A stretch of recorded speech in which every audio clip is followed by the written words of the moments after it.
En la Biblia, cada vez que abrimos un libro necesitamos entender de qué naturaleza es, si es un libro profético, poético, histórico, porque cada género literario se lee de manera diferente. La historia, así como se lee, se entiende. La profecía no.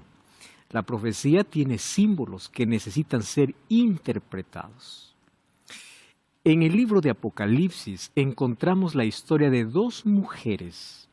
Mujer en la Biblia representa iglesia. Una mujer pura y una mujer ramera. ¿Por qué ramera? Porque contaminó su pureza y colocó tradiciones por encima de la verdad.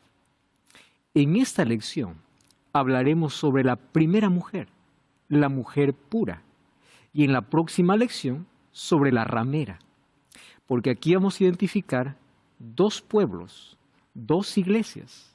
Se dice que hay más de 40,000 denominaciones religiosas en el mundo.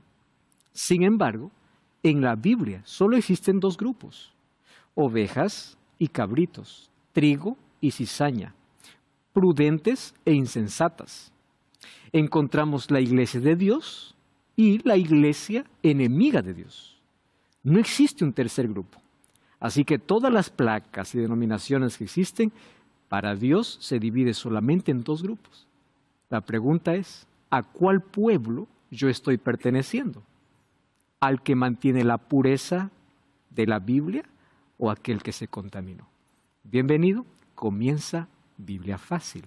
Y me alegra una vez más decirte que estás allí sentado del otro lado dedicando este tiempo para el estudio de la Biblia, que Dios pueda bendecirte en gran manera y pueda traer luz siempre a nuestra vida a través de su palabra. Un grande abrazo para ti, mi cariño especial, Dios te bendiga, bienvenido. Bienvenidos amigos a un estudio más, es un capítulo más de nuestra temporada Historias de la Profecía, viendo alguna historia que se relaciona con algún evento profético. Vamos al estudio de hoy. Como siempre, antes de poder abrir la Biblia, vamos a orar. Querido Dios, te damos gracias una vez más por la oportunidad que tenemos de usar nuestra libertad para poder dedicar este tiempo al estudio de tu palabra. Que tu presencia que está con nosotros toque nuestro corazón, ilumine nuestra vida y podamos comprender una vez más ¿cuál es el camino que tienes para nosotros? Que nos muestres la verdad que debemos aceptar y seguir, y que finalmente tomemos la decisión correcta de estar de tu lado. En el nombre de Jesús. Amén. Amén. Nuestra historia de hoy tiene que ver con dos mujeres. La historia de dos mujeres. Lo hemos dividido en dos partes. Hoy veremos la primera mujer y en el próximo capítulo la segunda mujer. Pero hay una historia interesante en la Biblia que ocurrió en el tiempo de Salomón. Primera de Reyes capítulo 3. Es una historia conocida. La fama de Salomón se hizo tan grande porque él pidió sabiduría a Dios. Y sabiduría se muestra en nuestras acciones y decisiones. Sabiduría no solo es conocimiento. Hay gente que tiene tanto conocimiento, pero no tiene sabiduría. Sabiduría es cómo aplico el conocimiento para las situaciones específicas de la vida. ¿Correcto? Hay gente inteligente, pero sabia, solo aquel que teme a Dios. Y Salomón hizo el único pedido a Dios. Él pudo haber pedido muchas cosas. Señor, dame sabiduría. Primera de Reyes capítulo 3 habla acerca de una escena importantísima. Vamos a leer a partir del versículo 16, ¿correcto? En aquel tiempo vinieron al rey dos mujeres rameras. Obviamente estas no tienen marido, viven juntas y se presentaron delante de él. Y dijo una de ellas, ay Señor mío, yo y esta mujer morábamos en una misma casa, yo di a luz estando con ella en la casa. Y aconteció al tercer día de dar yo a luz, esta también dio a luz. O sea, ambas salieron embarazadas en el mismo tiempo. Solo hubo 3 días de diferencia en dar a luz la una de la otra. Y dice que moraban juntas. Ninguno de fuera estaba en casa, sino solo nosotras dos en casa. Una noche el hijo de esta mujer murió porque ella se acostó sobre él. Mala madre, ¿verdad? Se levantó a medianoche, tomó mi hijo junto a mí, estando yo, tu sierva, durmiendo, lo puso a su lado y puso al lado mío su hijo muerto. Cuando yo me levanté de madrugada para dar pecho a mi hijo, he aquí que estaba muerto. Yo lo observé por la mañana y vi que no era mi hijo el que yo había dado a luz. La otra mujer dijo, no, mi hijo es el que vive y tu hijo es el muerto. Y la otra vuelve a decir, no, tu hijo es el muerto, mi hijo es el que vive. Así hablaban delante del rey. ¿Cómo actuar en una situación como esta, no? Entonces el rey dijo, esta dice, mi hijo es el que vive, tu hijo es el muerto. La otra dice, no, el tuyo es el muerto, mi hijo es el que vive. Dijo el rey, tráeme una espada. Trajeron al rey una espada. Enseguida el rey dijo, partid por medio al niño vivo y dad mitad a la una, mitad a la otra. Entonces la mujer, de quien era el hijo vivo, habló al rey, porque sus entrañas se le conmovieron por su hijo. Y dijo, señor mío, da ese niño vivo y no lo maten. Pero la otra, que no era su madre, dijo, ni para ti ni para mí, pártanlo. El rey dijo, entonces, dad a aquella mujer el hijo vivo, no lo matéis, porque ella es su madre. El pueblo oyó aquel juicio, temieron al rey, porque Dios le había dado sabiduría para juzgar. Qué interesante, ¿no? Es una historia real, obviamente. Dos mujeres se presentan y cada una disputando o queriendo el hijo vivo, porque un hijo murió. ¿Qué cosa hizo Salomón? Salomón de manera sabia actuó y dijo, muy bien, para saber quién es la verdadera madre, dos cosas. Primero, una espada. La espada tenía un propósito. La espada tenía el propósito de identificar a la verdadera. ¿Correcto? Identificar a la verdadera. Porque obviamente aquella que es madre va a querer siempre a su hijo vivo. Aun cuando no esté a su lado, pero vivo. Sus entrañas se conmovieron. Allí Salomón dijo, claro, si la otra ve a este niño vivo y dice, partan, lo que importa, es porque no es la madre. No tiene amor ni consideración por ese niño. Entonces, gracias a la espada, pudo diferenciar cuál es la verdadera madre. Muy bien. De estas dos que se proclamaban madres, una era verdadera y la otra era falsa. En este mundo solamente hay dos pueblos. Religiones hay muchas. Hay 9 religiones y miles de denominaciones religiosas. Pero para Dios solamente existen dos, la verdadera y la falsa. Y en el libro de Apocalipsis encontramos dos mujeres, la verdadera y la falsa. Las dos proclamando ser religiosas, las dos dicen servir a Dios, y la pregunta es, ¿qué vamos a hacer? ¿Cómo vamos a identificar cuál es la verdadera? Muy fácil. Identificamos la verdadera a través de la espada. ¿Cuál es la espada? Hebreos 4:12 dice que la Biblia es una espada de 2 filos, que penetra hasta el alma, discierne los pensamientos y las intenciones. Entonces, la Biblia se convierte en una espada para identificar cuál es el pueblo verdadero. ¿Cuál, en ese caso, en el caso de la historia, cuál sería la madre verdadera? La espada definió. En nuestro caso, la Biblia nos va a mostrar características de la verdadera y de la falsa. Y a esas características queremos estudiar hoy. ¿Cómo identificar la verdadera? La primera mujer aparece en Apocalipsis 12 y la segunda mujer en Apocalipsis 17. Vamos a la primera. Apocalipsis capítulo 12. Abran su Biblia conmigo, vamos a estudiar aquí un asunto tan interesante. De paso, Apocalipsis 12 hasta el capítulo 14 son los capítulos que los teólogos los llaman el quiasmo, el centro de todo el libro, a donde llega al ápice, a la cumbre, ¿no? Donde Juan quería mostrar la razón por la cual escribe este libro. Y Apocalipsis 12 habla acerca del mayor conflicto, el conflicto que existe entre Dios y Satanás, y entre Satanás y el pueblo de Dios. Y el conflicto siempre va a ser por adoración, ¿correcto? Solo que en este conflicto se distingue quién es el pueblo de Dios y quién no lo es, aunque profese ser pueblo de Dios, no lo es. Apocalipsis capítulo 12. Apareció una gran señal, una mujer vestida del sol.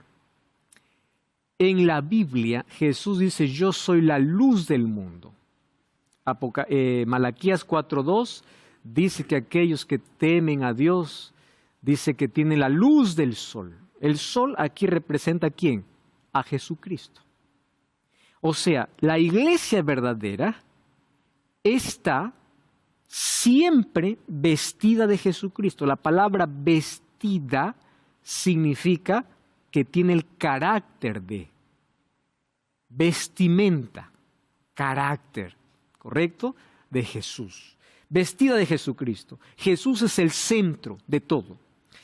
Con la luna bajo sus pies. ¿Qué cosa es la luna?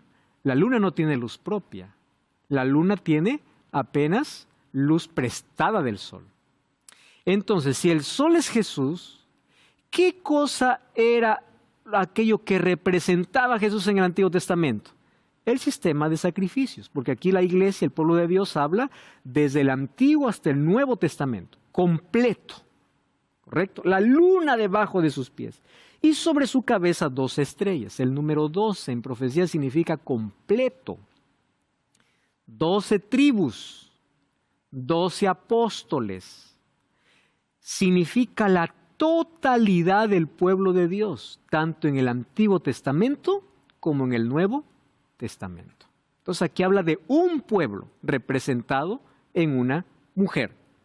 Estaba encinta, clamando con dolores de parto, en angustia del alumbramiento. Entonces algunas personas piensan así: como esta mujer estaba encinta y ese niño es Jesús, esta mujer es María. Pero hoy quiero mostrarles en el mismo texto que no se trata de María, sino del pueblo de Dios, ya que María formaba parte del pueblo de Dios. Pero aquí en esta profecía no hace referencia a María, sino al pueblo. Vamos a seguir leyendo. Apareció otra señal en el cielo, un dragón escarlata, que tenía 7 cabezas, 10 cuernos y en su cabeza 7 diademas. ¿Ustedes recuerdan que es la misma figura de Apocalipsis 13? De la bestia. Muy bien, es que el dragón le presta la figura a la bestia. Su cola arrastraba la parte tercera de las estrellas del cielo. Estrellas, aquí hace referencia a los ángeles.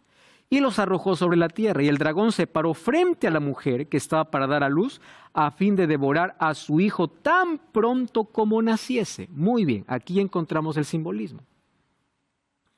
Pregunto, cuando Jesús nació, ¿hubo muerte o no hubo muerte de niños? Sí. ¿Quién dio la orden para matar niños? Herodes, no fue el dragón. Entonces, así como Herodes, o el dragón es representado en Herodes, María es representado en el pueblo de Dios, porque está todo bajo simbolismo. ¿Correcto? No fue el dragón que estaba allí, no, fue Herodes. Entonces aquí no es que María está dando a luz a Jesús, aquí está hablando del pueblo de Dios. ¿Correcto? Muy bien, seguimos. Ella dio a luz un hijo varón que rigiera con vara de hierro en todas las naciones, y su hijo fue arrebatado para Dios y para su trono. Está hablando del nacimiento de Jesús. Entonces, Satanás siempre quiso, primero, frustrar el plan de Dios de que Jesús viniese a ser el Salvador. Porque había una promesa en Génesis 3:15, la primera profecía es: pondré enemistad entre ti y la mujer, entre tu simiente y la suya. Solo que de tu simiente nacerá alguien que herirá en la cabeza a la serpiente. ¿Quién era? Jesús. ¿Por qué Satanás siempre llevaba al pueblo de Israel a la apostasía, cautivo, los quería destruir? Porque era a través del pueblo de Dios quien traería ¿a quién? Al Mesías. Entonces Satanás siempre quiso destruir al pueblo de Dios, los persiguió, los hizo apostatar, los hizo rebelarse contra Dios, quería desaparecerlo porque no quería que venga el Mesías. Muy bien, cuando Jesús nació, ¿qué es lo que hizo Satanás? Bueno, Jesús ya vino, no pudimos desaparecer al pueblo. Vamos a matar a Jesús. No pudo matar a Jesús. Cuando comenzó Jesús su ministerio, Satanás estuvo detrás allí tentando, seduciendo, haciendo todo para hacerlo fracasar. No pudo fracasar. En la cruz dijo, muy bien, murió. Ahora sí, vamos a impedir que resucite. Manden 100 soldados para que la piedra no sea removida. Solo un ángel vino un domingo de madrugada y removió la piedra. Satanás se frustró todos sus planes, porque con Jesús siempre fue vencido. Siempre en el desierto de la tentación, en su ministerio, en su nacimiento, en su resurrección, Satanás fue derrotado. ¿Y dónde comenzó su derrota? No cuando Jesús vino, en el cielo. Vamos al versículo 9. Hubo una gran batalla en el cielo. Miguel y sus ángeles, Miguel es un título de Jesús, luchaban contra el dragón, luchaba el dragón y sus ángeles, no prevalecieron ni se halló lugar para ellos en el cielo. Y fue lanzado fuera el gran dragón, la serpiente antigua que se llama Diablo y Satanás. Muy bien, ¿quién es el dragón? Ahí está la respuesta, el diablo, el cual engaña al mundo entero, fue arrojado a la tierra y sus ángeles fueron arrojados con él. ¿Dónde comenzó su derrota? En el cielo. Jesús lo derrotó en la tierra. Muy bien, y ahora viene la pregunta, pastor, entonces, ¿cómo yo sé que esta mujer no es María? Muy bien. Vamos al versículo 6. Versículo 6. La mujer huyó al desierto, donde tiene lugar preparado por Dios, para que allí la sustenten por 1260 días. ¿Se les hace familiar este número? 1260 años. Según Ezequiel 4:6 y número 14:34, en profecía, un día equivale a un año. Muy bien. Cuando habla de que esta mujer huyó al desierto, entonces ya no es María. ¿Quién es? El pueblo de Dios. Es a través del pueblo de Dios que Jesús vino, que Jesús nació. Y dentro del pueblo de Dios fue elegido, obviamente, María. Eso es correcto. Pero aquí está haciendo referencia al pueblo de Dios. Porque esta mujer huyó al desierto por 1260 años. Muy bien. Persecución, no fue María perseguida, fue el pueblo de Dios. ¿Correcto? Muy bien. ¿Qué sucede? Como el diablo no puede derrotar a Jesús, qué cobarde, ¿no? ¿A quién va? A los que le siguen. Es como cuando tú tienes un enemigo y el enemigo no puede pelear contigo, pero para herirte a ti, va a pelear con tus hijos. Y pues tus hijos no pueden luchar contra ese enemigo, a menos que tú estés con ellos. Allí viene la necesidad de nuestra dependencia de Dios. ¿Por qué Jesús dice, sin mí nada podéis hacer? ¿Y por qué Pablo dice, en Cristo somos más que vencedores? Porque sin Cristo no podemos derrotar al enemigo. Pero cuando Satanás nos ve con Cristo, no nos puede ni tocar allí, a menos que Dios le permita. Pero cuando estamos solos, independientes, hace lo que quiere. Entonces Satanás, como no pudo destruir a Cristo, dijo, destruiré a los que lo siguen, a los cristianos. 1260 años, allí en el desierto. Desiertos son un lugar despoblado. Si agua significa mucha gente, desierto significa lugar despoblado.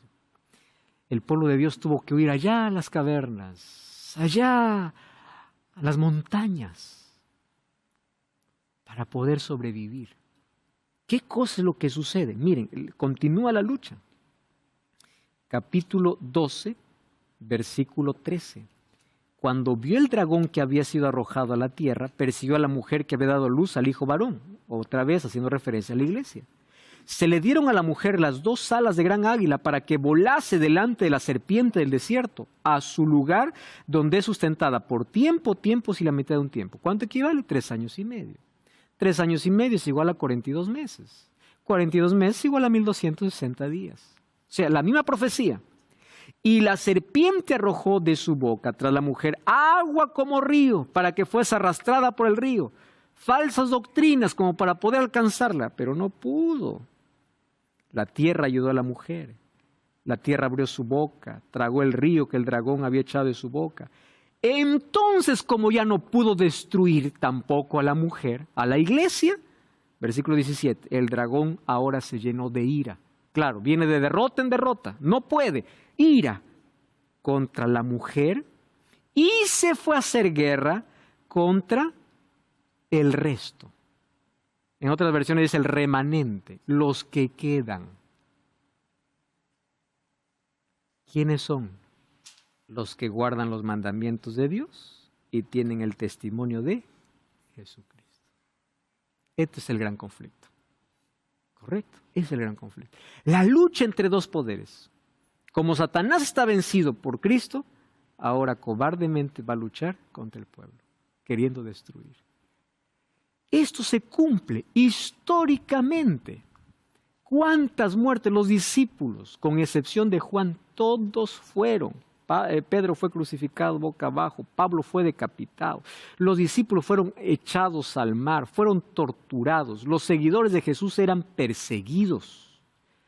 La cabeza de Pablo rodó el día que fue ejecutado. El Coliseo romano se llenaba de gente para mirar a cristianos muriendo. Animales feroces eran lanzados para poder maltratar cristianos. Ese Coliseo romano está lleno de historia y de sangre, de mártires, de gente. Hubo persecución y persecución. Tanto así que en la Biblia, en Apocalipsis, se menciona que hay 4 caballos, ¿no? El primer caballo es blanco, la iglesia pura, la iglesia apostólica, pero viene un caballo rojo. Una iglesia que pasa por el periodo de persecución, de sangre. Los emperadores, el imperio romano comenzó a perseguir. Por eso es que a Juan se los llevó a la isla de Patmos, allá aislado. Pero todos los otros discípulos fueron muertos, todos. Satanás estaba detrás de todo ello, intentando acabar con el pueblo de Dios. Tertuliano decía, la sangre de estos mártires era como semilla. Porque mientras más cristianos morían, más cristianos se levantaban. Satanás cambió de estrategia. Dijo, yo no puedo acabar con estos cristianos. Cambió de estrategia. ¿Cuál estrategia?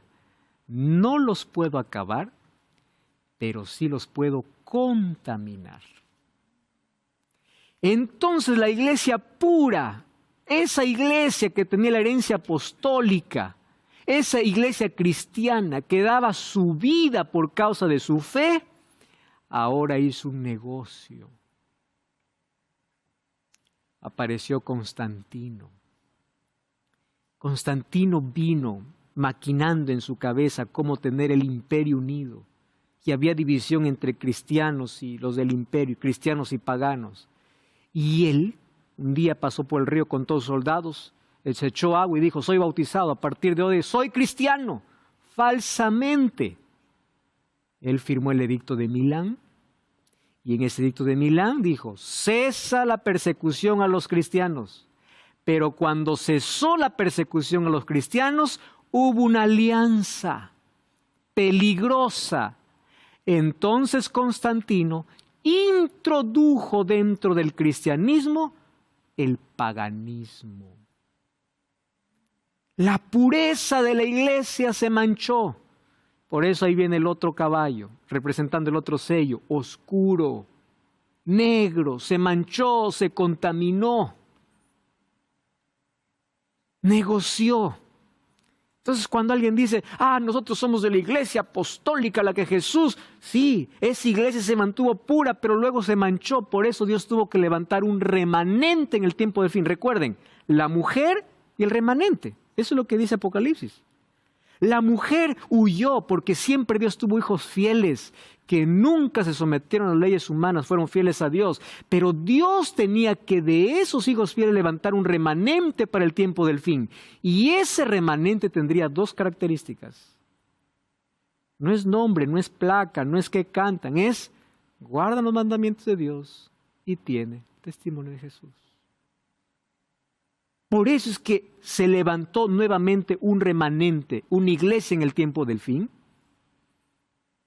considerando todos aquellos que habían sido fieles y habían huido al desierto, a lugares despoblados. Se forma otra vez una iglesia en el tiempo del fin con un mensaje diferente, con un mensaje impopular para restaurar todas las verdades que fueron pisoteadas durante 1260 años. Porque la Biblia fue encarcelada, fue perseguida, fue prohibida. Todo lo que ustedes ven, prender velas a santos, imágenes, ritos, celebraciones, tuvieron todo su origen en ese periodo. Biblia prohibida. Y la tradición se colocó por encima de la palabra. Mas Dios siempre tuvo un pueblo fiel, la iglesia pura, vestida de Cristo, con la palabra de Dios como fundamento. Guarda los mandamientos de Dios y tiene el testimonio de Jesús. Características que debe tener la iglesia verdadera aquí en la tierra. Por eso quiero presentarte la revista Esperanza Apocalipsis, donde vas a descubrir con más detalles todo acerca de este tema. Para solicitarla solo tienes que enviar un mensaje de texto a este número de WhatsApp, más 5512 9810 1460.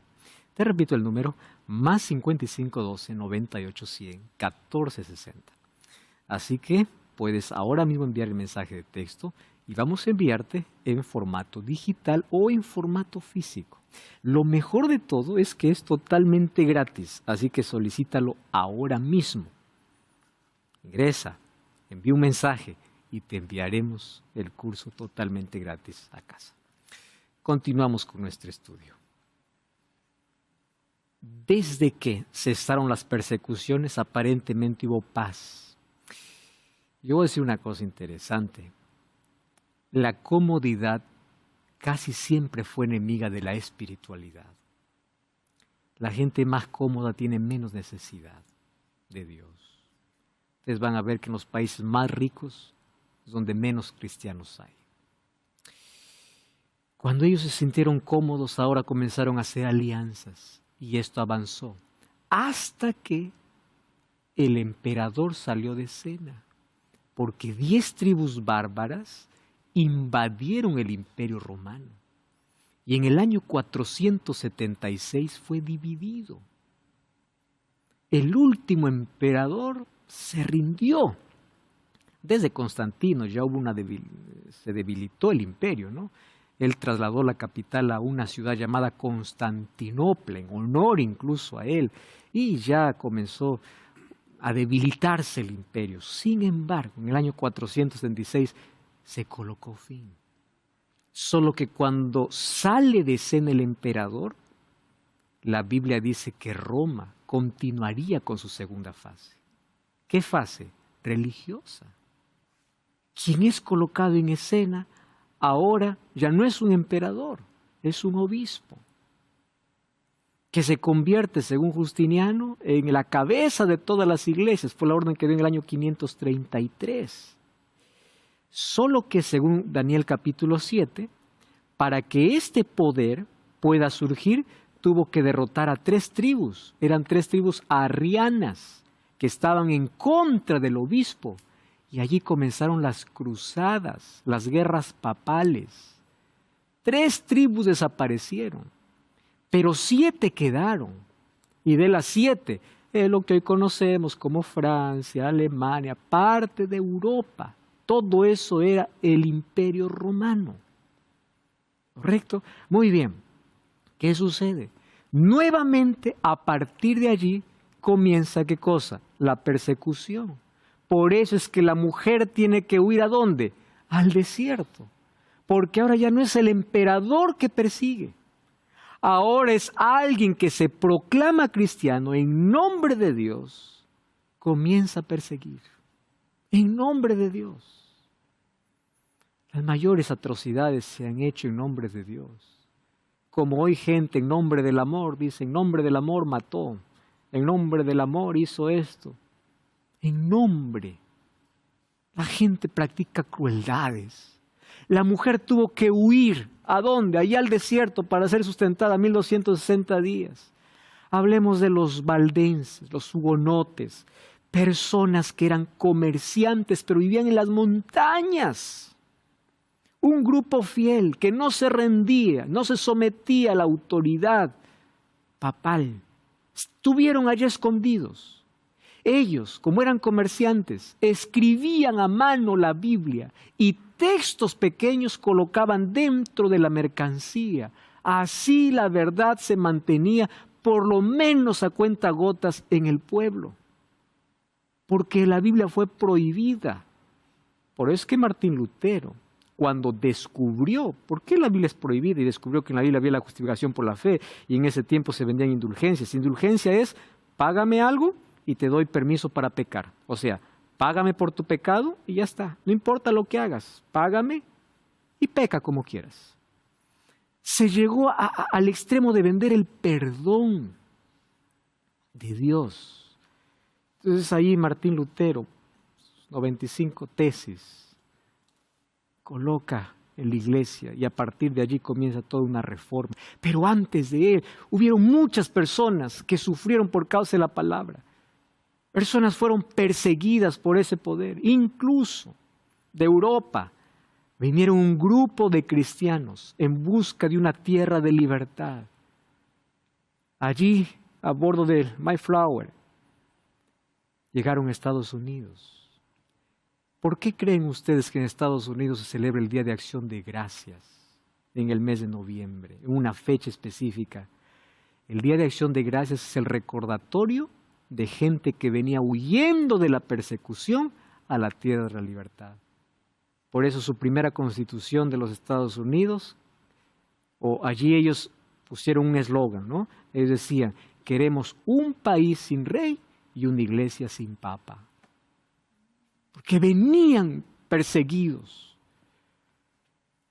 Grupo de cristianos y ellos formaron lo que hoy se conoce como el país de libertad, que proféticamente luego se unirá al poder. Y cada vez esto, al primer poder o a la primera bestia, que es el Apocalipsis 13, que es el sistema papal, y harán una alianza.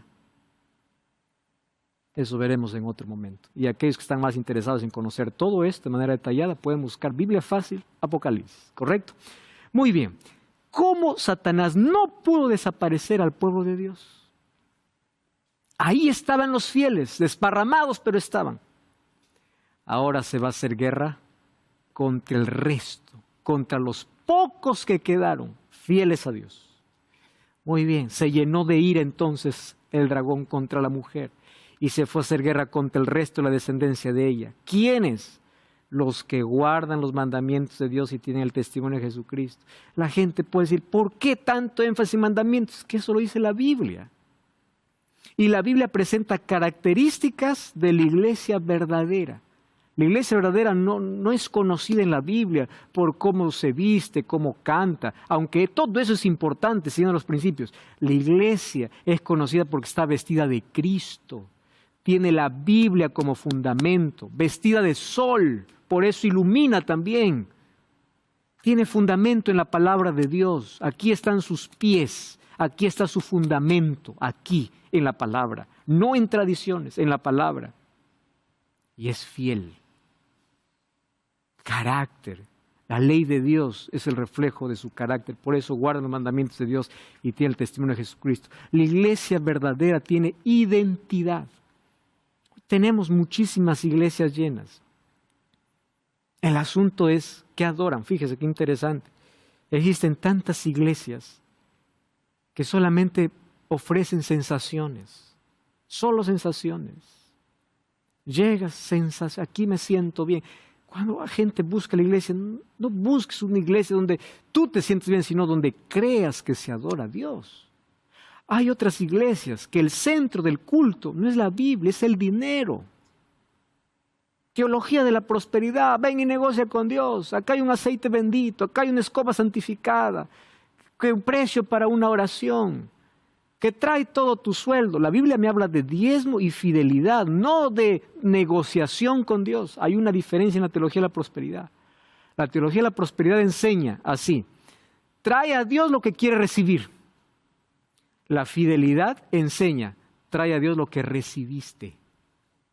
Es la diferencia. Yo no voy a Dios porque quiero más. Yo doy a Dios porque soy fiel y porque ya recibí. La teología de la prosperidad, vende tu casa, vende tu terreno, tráelo todo aquí, Dios te va a dar más. El centro no es Cristo, es el dinero.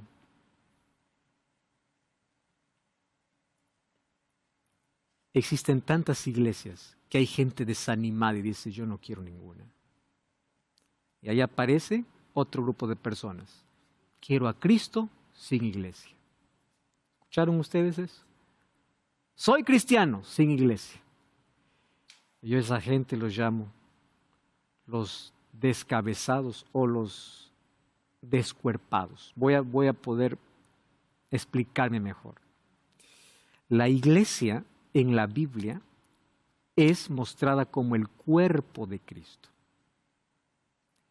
donde la cabeza es Cristo, pero todo el cuerpo es la iglesia. Entonces aquel que dice, yo quiero a Cristo, no iglesia, es aquel que dice, quiero la cabeza, no el cuerpo. Es la abeja que dice, soy abeja sin colmena. Es el soldado que dice, voy a la guerra, pero no tengo ejército. No hay manera. La iglesia es necesaria. Hechos 2:47 dice, el Señor añadía todos los días a la iglesia los que habían de ser salvos.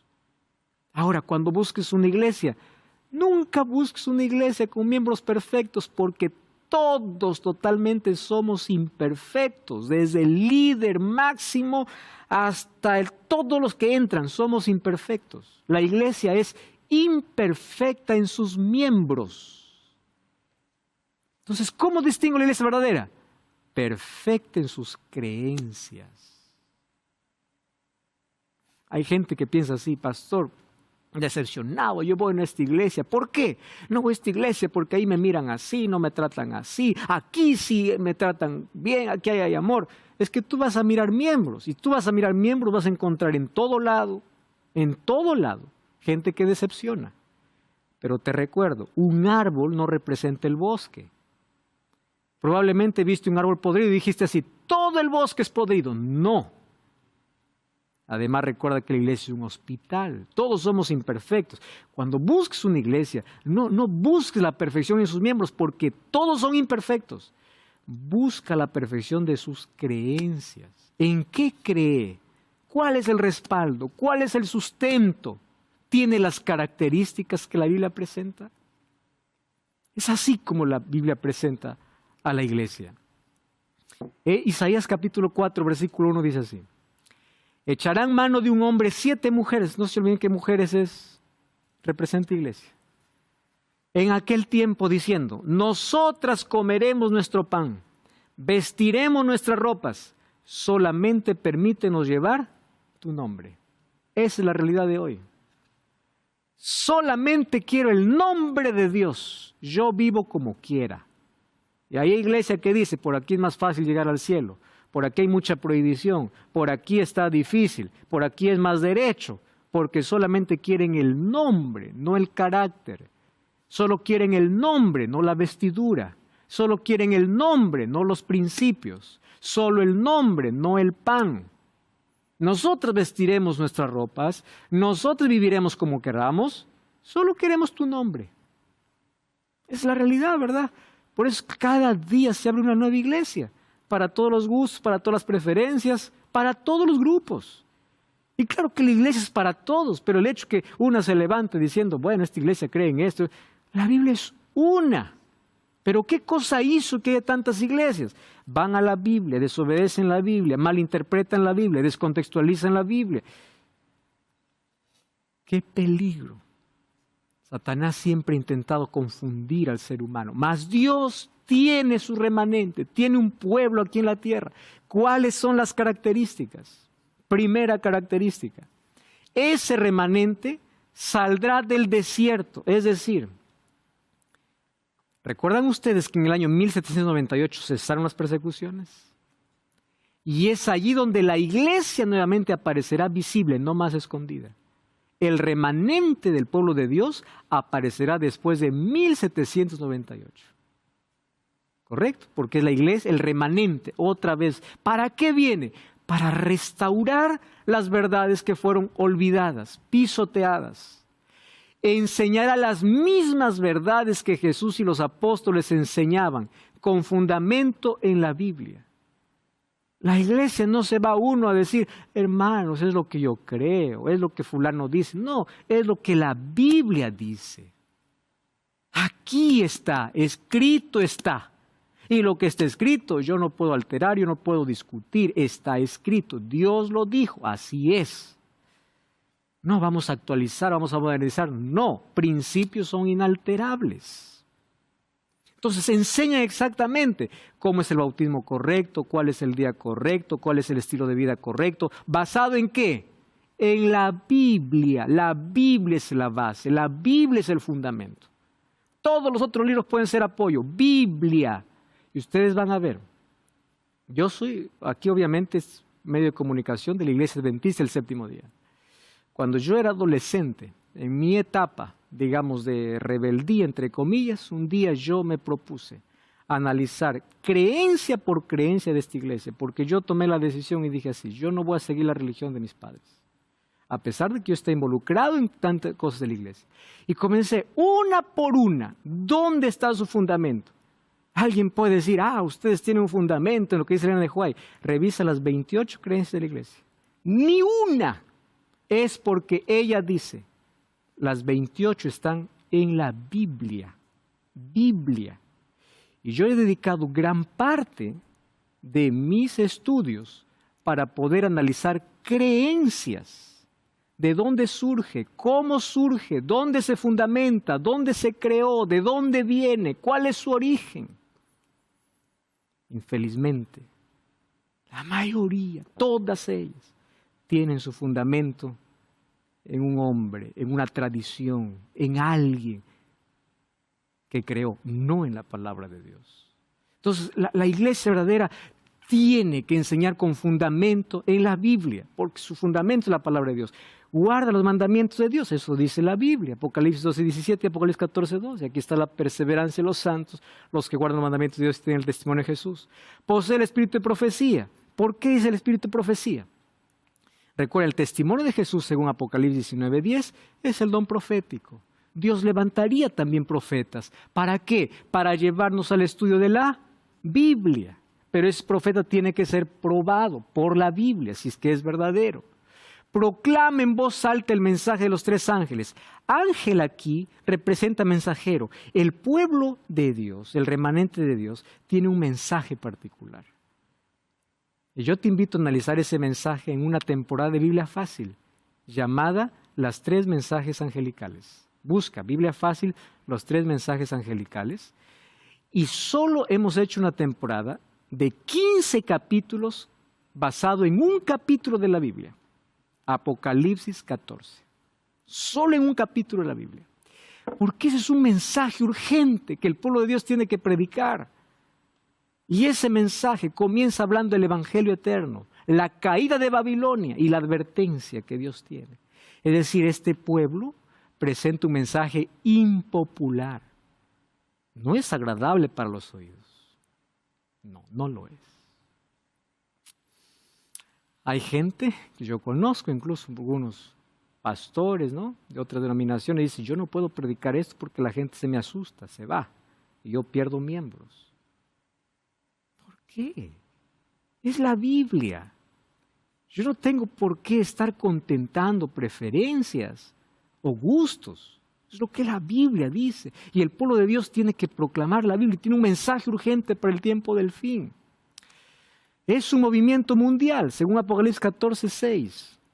¿Por qué? La iglesia de Dios, el remanente de Dios, no solamente puede decir, iglesia tal solamente está en mi país. No, si el mensaje es para todos, tiene que estar en todo el mundo.